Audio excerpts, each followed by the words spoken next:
Well, welcome back, Raider Nation. It's Raider Sparks coming at you today with the Raider roster report. And hey, we are a week away from draft day, so definitely getting excited for that. I just want to let you kind of give an update on some things that I'm seeing with the Raiders as far as the visits. Um, Maybe talk briefly about Dave Ziegler's comments yesterday, and then get into a couple players that I've been profiling out, things like that, and also some things I'm going to do. I was asked to sort of do a sleeper for small school sleeper type scenario, so I'm going to do that in the next one or two episodes. I'm not sure if I'll break it up offense and defense, but yeah, stay tuned for that. Those of you that really like to get deep into the draft, I'm going to put out a small school seventh round UDFA style, uh, guys to sort of maybe take a look at that type of thing. So I thought the comments yesterday from Dave Ziegler were interesting. I took away that one, they're looking for versatility for sure. I think we all knew that as far as the players, and two, intelligent players. So there's one player in particular that kind of stood out to me, and I'll kind of talk about that in my next episode. As far as if he will or will not be drafted by the Raiders with the intelligence part of it, but he's definitely a fan favorite of the Raiders, and we'll get into that. Get into that next time, but anyways, yeah, I thought it was sort of interesting the kind of how they were going through the process, and I think if everything is correct, and I'm not sure if it is as far as visits, but I think maybe the reason for that was they may have been out of visits. So I'm not really sure about that, but I thought it was interesting. So hopefully everybody can please share, like, subscribe to the video. Definitely want to hear your comments. If you know of any visits that have happened that I don't mention real quick, just let me know. And if you find a better site, like I said, it's sort of random out there of what comes up, that type of thing. Um, but anyways, yeah, let's get into this. So I've got let's see here, 10 defensive backs visiting, and two safeties. Actually, let's see here. We've got Caleb Barnes out of Baylor, cornerback, Mario Goodrich, and I'm not sure if that was an official visit. Damari Mathis from Pitt. Let's see here. Alante Taylor from Tennessee, Isaac Taylor Stewart from USC, who he's interesting because he's cornerback, but he's also, some people have projected as a safety, so that's interesting. Jalen Watson out of Washington State, Tyreek Woolen out of Texas San Antonio, Cortez Davis out of Hawaii. I saw a report on Joshua Williams out of Fayetteville State, and actually, I'm going to talk about him today. That was just a report I saw. I'm not sure how accurate that is. And then Marcus Jones, the Houston cornerback. I actually think he's a safety.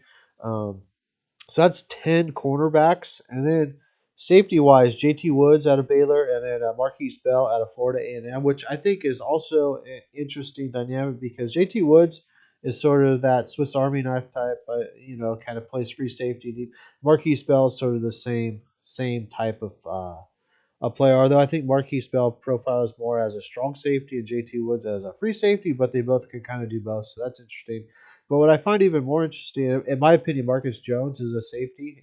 With his height, I think he profiles better as a free safety, and his ball skills that he possesses. That's what I would do with him, but we'll see. But I think it's interesting for that many visits for the secondary. I mean, that's 12 secondary, whatever position you want to put them. That's 12 visits in the secondary. So I find that highly interesting, and where they're really targeting it kind of makes sense because really all of their cornerbacks, except for Hobbs, is on a 1 year deal, and Amik Robertson is not, but I'm not sure he's going to make the team. But everybody else, they brought in these guys that are awesome. I really like our cornerback room, and I expect Trayvon Mullen to possibly get traded. That's the one thing that I've kind of talked about on the show before. But the guys that we brought in, I think, are solid quarterbacks. I think that the one thing the Raiders do need to do is find depth at quarterback that could be cheaper, because if those guys do ball out this year, which we all hope they do, they're going to be aligned to get some much bigger contracts next year. So we need to fill in with guys on the back end of the draft or UDFA type players that we can get into the building, develop for a year.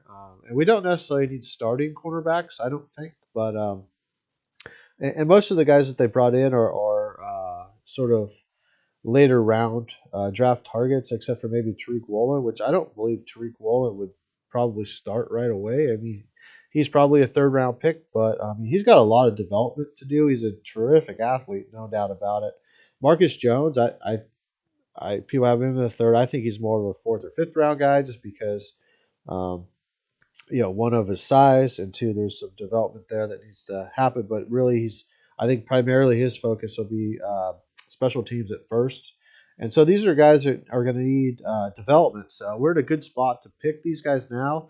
And I see us getting two defensive backs, whether it be safeties, cornerbacks, whatever. But coming out of the draft with like two defensive backs, given how many people that we've brought in. So that's sort of my take on that. I see that we've brought in 5 defensive tackles, which is interesting.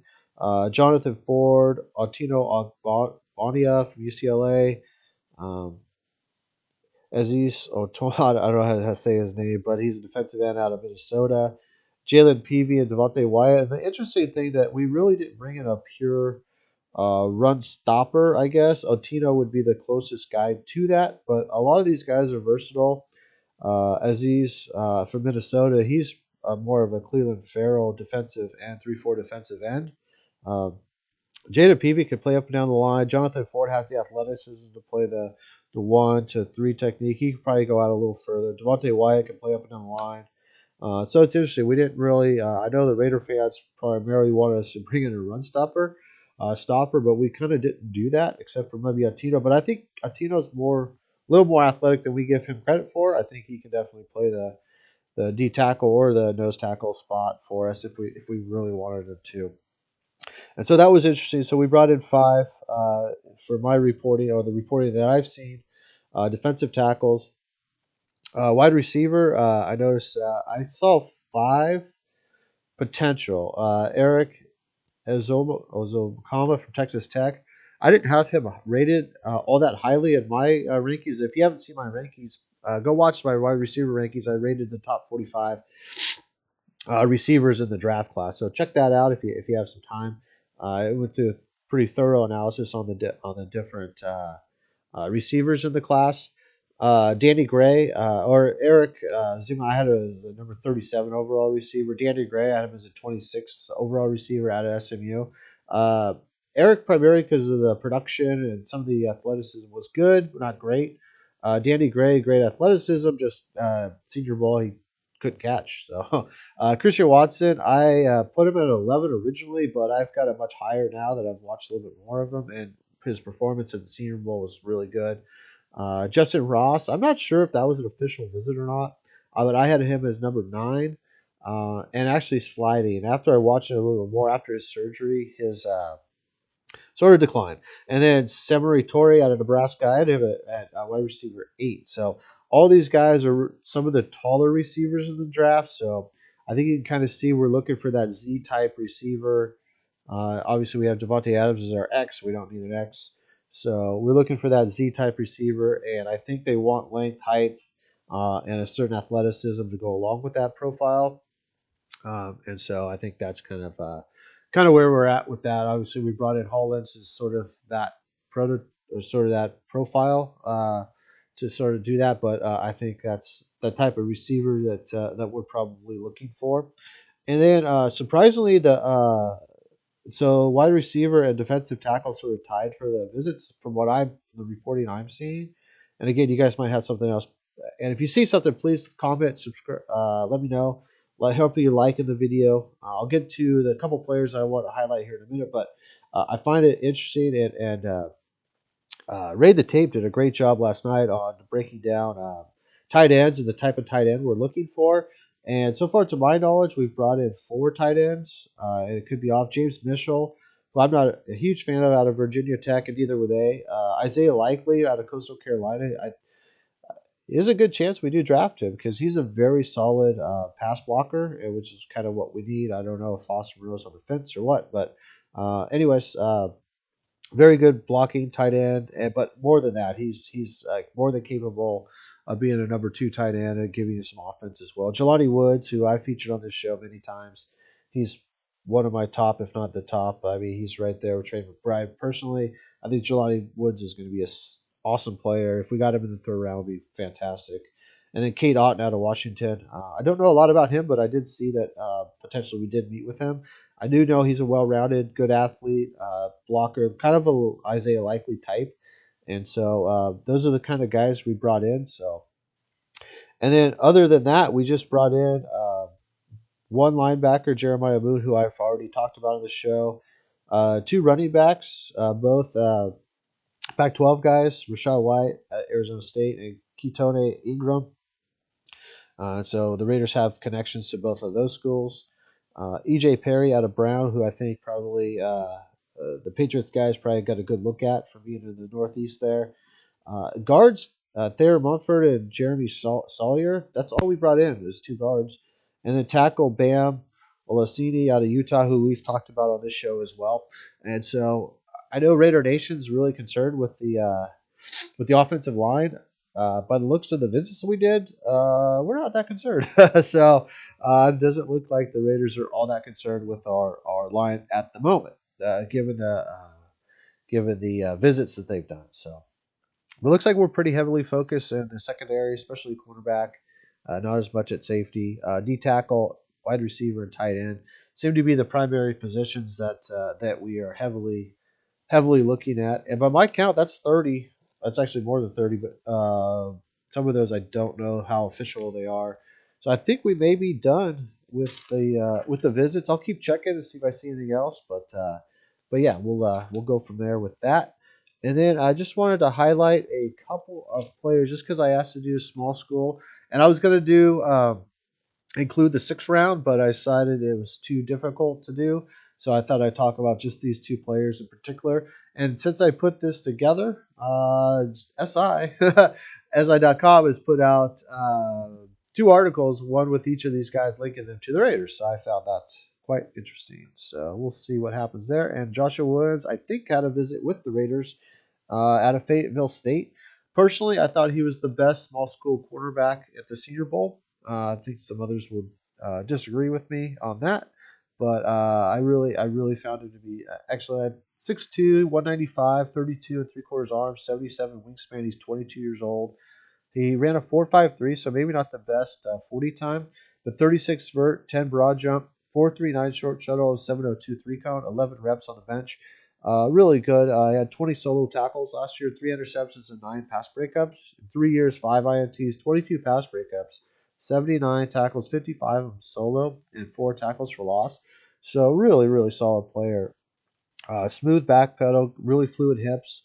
Uh, Even though he ran a 4.53 in football pads, he is much faster than that. In fact, he had a top 5 miles per hour speed at the Senior Bowl at 21.75 miles an hour, which was faster than Christian Watson and Romeo Dobbs, two of the faster receivers at the Senior Bowl. So he put on the pads, a little different.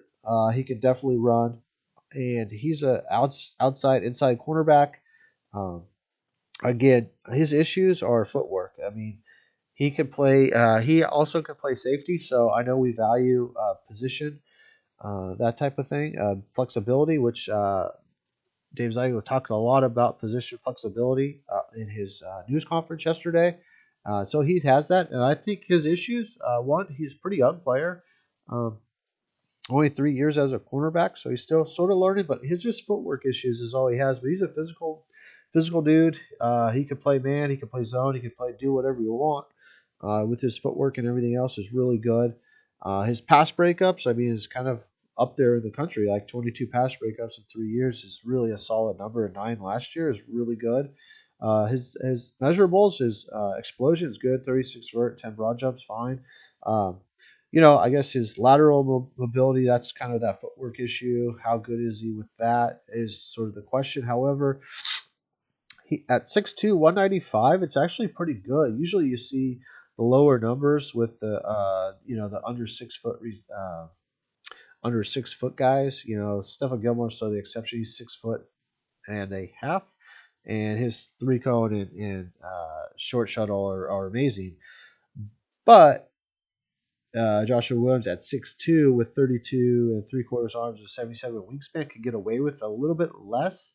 But his hips are good and just needs some work on the footwork. So I really like the prospect. The rumor I saw that he did come in for a visit. I'm not sure how accurate it is, but if he did, I think it's great.